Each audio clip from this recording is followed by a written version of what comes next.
Hello dear student, I welcome you again in this Sachchidanand learning channel. आप देख रहे हैं इंग्लिश क्लास 12th का ये पार्ट 6 मोस्ट इम्पॉर्टेंट क्वेश्चन का ये पार्ट 6 सीरीज है। इसके पहले हमने पार्ट 1, पार्ट 2, पार्ट 3, पार्ट 4 और 5 तक अपलोड किया है। यदि आप नहीं देखे हैं तो विजिट करें, नीचे डिस्क्रिप्शन बॉक्स में लिंक पड़ा हुआ है। इस वीडियो में हम आपके सेक्शन सी जो ग्रामर का क्वेश्चन होता है इंग्लिश यूपी बोर्ड का, उसको हम इसमें समाहित किए हैं, जो कि काफ़ी महत्वपूर्ण क्वेश्चन इसमें रहेंगे, जो आपके आगामी यूपी बोर्ड एग्जाम में आने की पूरी पॉसिबिलिटी बनती है ऐसे क्वेश्चनों का। देखिए, पहला इंपॉर्टेंट क्वेश्चन हमने यहाँ पर समाहित किया है, ग्रामर का ही क्वेश्चन है। The boy said to his mother, please give me some pencils, give me some pencils. देखिए, ऐसे सेंटेंस जिसमें प्लीज इत्यादि शब्द हो, तो ये आर्डर हो, एडवाइज हो, तो ऐसे सेंटेंस आपके इंपरेटिव सेंटेंस कहलाते हैं। इसमें हम लोग इस वाक्य के भाव के अनुसार साइड को बदलते हैं। यहाँ पर प्लीज यानी कि रिक्वेस्ट किया गया है, तो साइड टू को हटा करके आप रिक्वेस्टेड कर देंगे, साइड टू को हटा करके।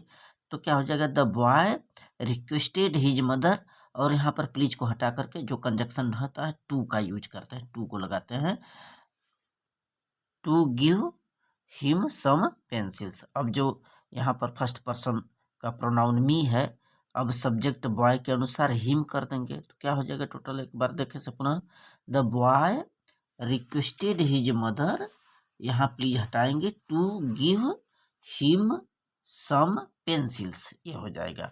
क्वेश्चन नंबर 2 देखें। The hermit said, may you all go to hell, may you all go to hell. ये जो कि ये यूपी बोर्ड 2020 में आए हुए सभी क्वेश्चन हमने समाहित इसमें किया है। देखिए, यहाँ पर ऐसे वाक्य जिसमें मे का प्रयोग हो और साथ ही साथ एपोस्ट्रोफ संबोधन का भी मार्क बना हो, तो ऐसे सेंटेंस ऑप्टेटिव सेंटेंस कहलाते हैं। इस प्रकार के वाक्यों में प्रार्थना, कामना इत्यादि का भाव बोध होता है, अथवा किसी को श्राप दिया जाता है, अभिशाप दिया जाता है, तो प्रार्थना कामना के लिए विष्ट का प्रयोग करते हैं सैड के स्थान पर, और यदि श्राप दिया जाए किसी को तो वहां पर हम कर्स्ट का प्रयोग करते हैं। ठीक है, तो यहाँ पर देख रहे हैं, हरमिट साधु ने बोला सभी आप लोग हेल में जाओ, तो यहाँ पर एक श्राप दे रहा है, तो यहाँ कर्स्ट का प्रयोग करेंगे। क्या हो जाएगा इसका आंसर, हो जाएगा द हर्मिट कर्स्ट, यहाँ पर इन्वर्टेड कामा हटाकर दैट कंजक्शन का प्रयोग करेंगे। The hermit cursed that they all they all might go to hell, और जो मे होता है उसको माइट में चेंज करते हैं। करेक्ट, क्योंकि यहाँ पर इस सेंटेंस में बहुवचन वर्ड का प्रयोग हुआ आल के लिए, इसलिए दे लगाएंगे। ठीक हो जाएगा, the hermit cursed that they all might go to hell, मे का इसमें माइट में कन्वर्ट कर देते हैं। देखिए, अगला क्वेश्चन नंबर 3 है, यह ईपी बोर्ड में आए हुए 2020 के क्वेश्चन है। I live in an airy house, मैं एक हवादार घर में रहता हूँ। इट इज डबल स्टोर्ड, और यह द्विमंजिला है।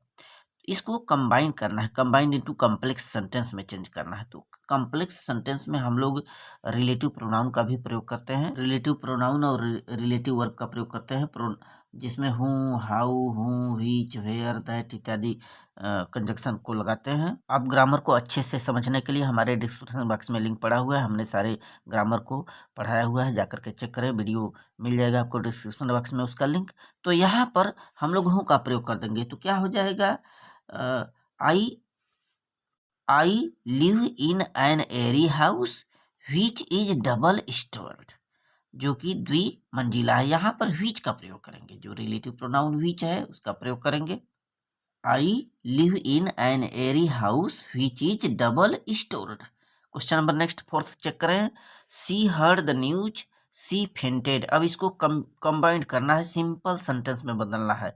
तो यहाँ पर देख रहे हैं, सब्जेक्ट एक ही होता है, जो काम पहले हो रहा है उसको हम चेंज करेंगे। यहाँ पर प्रेजेंट पार्टिसिपल का प्रयोग करेंगे आईएनजी लगा करके। वह समाचार सुनी और बेहोश हो गई, यानी कि सुनते ही बेहोश हो गई। यहाँ पर प्रेजेंट पार्टिसिपल का प्रयोग हम लोग जो काम पहले हो रहा है उसके वर्ब में, हर्ड, हर्ड का फर्स्ट फॉर्म हियर होता है, उसमें आईएनजी लगाएंगे। हियरिंग द न्यूज अर्धविराम लगाएंगे। She fainted, hearing the news she fainted, काफी इंपॉर्टेंट क्वेश्चन है, 2020 में आया हुआ क्वेश्चन। क्वेश्चन नंबर 5 देखें, she is too weak to go to hospital for medicine. यहाँ पर इस प्रकार के क्वेश्चन बहुत ही महत्वपूर्ण ट्रांसफॉर्मेशन करना होता है, रिमूव टू को हटा करके। जब ऐसे सेंटेंस होते हैं जहाँ पर ये टू लगा हुआ है, टू को हटाएंगे तो हम सो को जोड़ेंगे और साथ ही साथ यह जो एडजेक्टिव है यह यथावत रहेगा। इसके बाद यहाँ पर हम लोग दैट कंजक्शन का प्रयोग करेंगे, फिर इस के सब्जेक्ट को यूज करेंगे, इस वाक्य के जो भी सब्जेक्ट होगा ही सी जो भी हो लगाएंगे। फिर यदि प्रेजेंट इंडिफिनिट है तो कैन नॉट, यदि पास्ट होगा तो कुड नॉट का प्रयोग करके बाकी चीज़ें वहीं उतारते हैं। तो she is too weak to go to hospital for medicines, यहाँ पर टू को हटाएंगे और सो को प्रयोग करेंगे तो क्या हो जाएगा, टू का मतलब होता है ज़्यादा के रूप में, यहाँ पर सो का प्रयोग करेंगे तो she is so weak, she is so weak that, यहाँ कंजक्शन लगाएंगे दैट, फिर सी लगाएंगे, ये जो सब्जेक्ट होता है, that she can not go to hospital for medicine. इन सभी के रूल हमने अपने चैनल पर बताया है, समझाया है। डिस्क्रिप्शन बॉक्स में लिंक पड़ा हुआ है इंग्लिश ग्रामर क्लास 11-12 का, वहाँ पर जाकर के आप चेक कर सकते हैं। एग्जाम्पल के सहित हमने बताया है। यहाँ पर देखें एक एग्जाम्पल हमने दिया है, he is too weak to move, माने वह इतना कमज़ोर है कि चल नहीं सकता। तो यहाँ पर सबसे पहले सब्जेक्ट रखते हैं, फिर इसकी जो सब्जेक्ट क्रिया होती है, फिर यहाँ टू को हटाएंगे सो लगाएंगे, फिर यहीं एडजेक्टिव रखेंगे, फिर टू को हटाकर दैट लगाएंगे, फिर सब्जेक्ट के वाक्य के भाव के अनुसार यहाँ पर कर्ता का प्रयोग करेंगे, फिर कैन नॉट अथवा कुड नॉट लगा करके अंतिम में ये ऑब्जेक्ट हम रख देंगे। इसके आधार पर यह जो सेंटेंस ऊपर वाला है, he is too weak to move, तो क्या हो जाएगा, he is so weak that he can not move. Question number 6 देखेंगे, no democracy in the world is as large as India. अब इसको सुपरलेटिव डिग्री में ट्रांसफॉर्मेशन करना है, 2020 में आया हुआ क्वेश्चन है। तो यहाँ पर सुपरलेटिव डिग्री में चेंज करने के लिए हम लोग क्या करते हैं कि सुपरलेटिव डिग्री का प्रयोग करते हैं और उसके पहले द को लगाते हैं। देखिए लार्ज, लार्जर, लार्जेस्ट, तो लार्ज पॉजिटिव डिग्री होता है, लार्जर कंपैरेटिव डिग्री होता है। अब जब लार्जेस्ट लगा देंगे तो वह सुपरलेटिव डिग्री हो जाएगा और उसके पहले द का प्रयोग कर देते हैं। तो यहाँ पर इसका जब हम लोग कन्वर्ट करेंगे तो क्या हो जाएगा, India, India is the largest democracy in the world, India is the लगा देंगे चूंकि सुपरलेटिव बदला है, India is the largest democracy in the world. Question number next देखेंगे, his brother is an university student. अब यहाँ से इन दोनों क्वेश्चनों को हम लोगों को करेक्ट करना है, साइंटिक्स के प्रश्न है जिसमें कि करेक्शन करना होता है, कहीं ना कहीं त्रुटियां होती हैं। इन सब के रूल को हमने अच्छे से बताया है। अब देखिए his brother is an university student, यहाँ पर यूनिवर्सिटी, यूनियन, ऐसे जब वर्ड आते हैं उसके पहले हम लोग एन न लगा करके ए का प्रयोग करते हैं, यू उच्चारण से प्रयोग हो, यू कंसोनेंट से शुरू हो, यूनिवर्सिटी। तो यहाँ पर क्या हो जाएगा answer, his brother is a university student, a का प्रयोग करेंगे, ए का। क्वेश्चन नंबर 8 देखें, Mohan says that he is superior than me. देखिए inferior, superior, junior, senior, I O R जहाँ आता है वहाँ पर देन न लगा कर कोई बल्कि टू लगाते हैं, टी ओ। तो Mohan says that he is superior to me हो जाएगा इसका आंसर। क्वेश्चन नंबर नेक्स्ट देखें, क्वेश्चन नंबर 9 देखिए, गिव द साइनोनिम, पर्यायवाची लिखना है। फैटल, फैटल मतलब घातक, इसका पर्यायवाची आप लिख देंगे डेडली, डेडली घातक या पेरिल हो जाएगा। समिट, समिट माने शिखर होता है।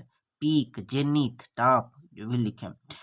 Give the antonyms, question number 10 देखें, गिव द एंटोनिम्स, विलोम शब्द कावर्डिस, कावर्डिस मीन्स होता है कायर, इसका विलोम शब्द अपोजिट हो जाएगा courageous, courageous, brave, bold.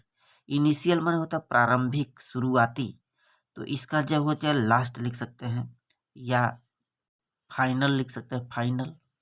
Question number 11 तो देखें, यहाँ से यूज करना है होमोफोन से एक जैसे, ये भी आए हुए क्वेश्चन है यूपी बोर्ड में 2020 में। ह्यूमन, ह्यूमन, यहाँ पर होमोफोन्स यानी स्वर में एक समान होते हैं लेकिन अर्थ अलग होता है, मीनिंग अलग होता है। HUMAN, ह्यूमन मीन्स मानव होता है, तो human body is made by cells, कोई भी यूज कर सकते हैं। अगला देख रहे हैं HUMAN, ह्यूमन लिखा है, ह्यूमन माने दयालु होता है। He is a human leader, ऐसा लिख सकते हैं। क्वेश्चन नंबर 12 देखें, substitute one word for the following expression, नीचे लिखित भावों के लिए एक, अनेक शब्दों के लिए एक शब्द लिखना है। A person widely known for evils deeds, evils deeds, एक ऐसा व्यक्ति जो कि बुराइयों के लिए जाना जाता है, उसको हम लोग क्या बोलते हैं? हम लिखना नोटोरियस, उसको बोलते हैं कुख्यात, नोटोरियस या NOTORIOUS। अगला question, one who lives the country settles elsewhere, माने एक देश को छोड़ करके कहीं अन्यत्र सेटल हो जाता है, उसको बोलते हैं इमिग्रेंट, EMIGRANT, इमिग्रेंट यानी प्रवासी। So thanks student.